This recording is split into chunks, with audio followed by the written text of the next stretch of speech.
Hellcat. Hello friends, this is Vandana here. Friends, today I would like to discuss with you about clause.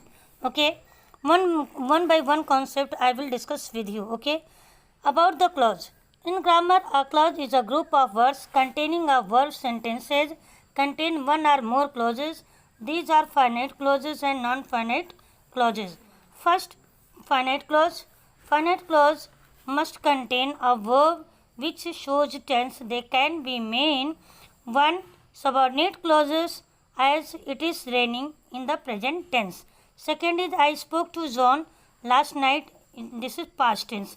It means finite clause always shows a tense. Okay, without tense finite clause cannot be done. Second, non-finite clause contains a verb which does not show tense. We usually use non-finite verb only in subordinate clauses. We usually understand the time referred to form the context of the main clause when the subject is the same. Clauses can be divided into two clauses. A main clause. A main clause can be used on its a sentence.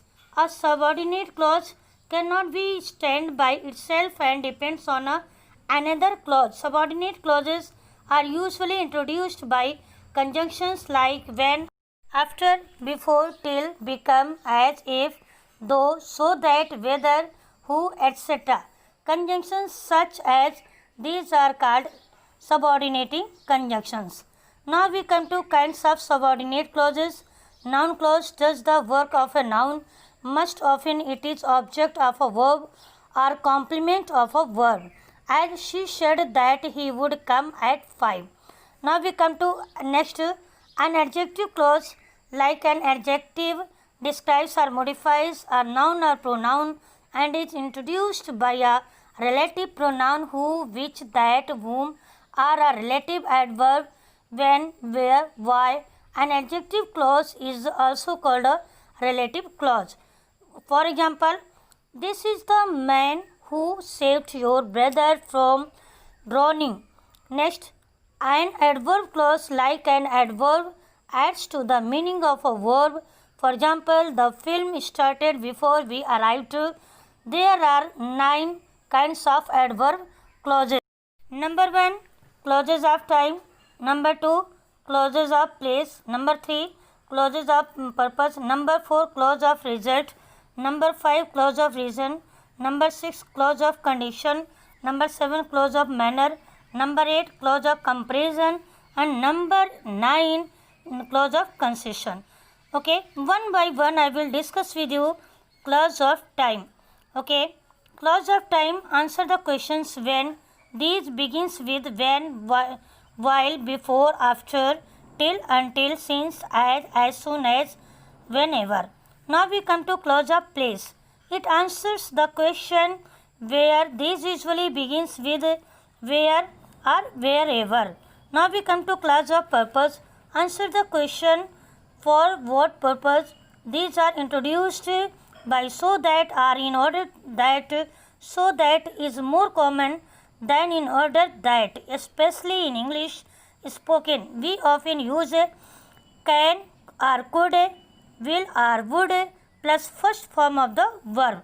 Now we come to fourth kinds, clause of result. Answer the questions with what result. This usually begins with that or so that, that follows so or such in the main clause, that follows so or such in the main clause. As for example, he was so tired that he fell asleep on the bus. Now we come to fifth kind of clause, clauses of reason. Answer the question why. These are introduced by the conjunction because, as, since, etc.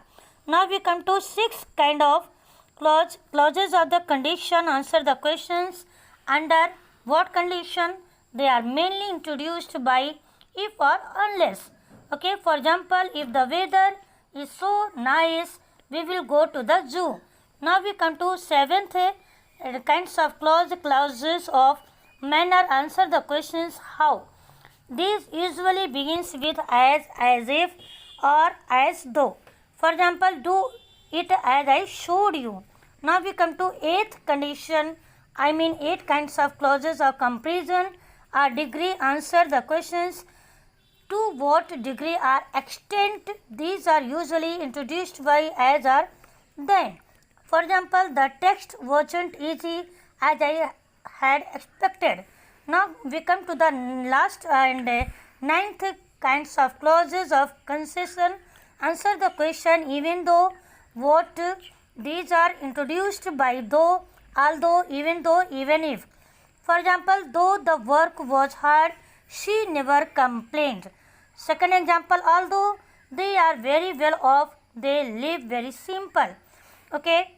Last, relative clauses can modify a noun.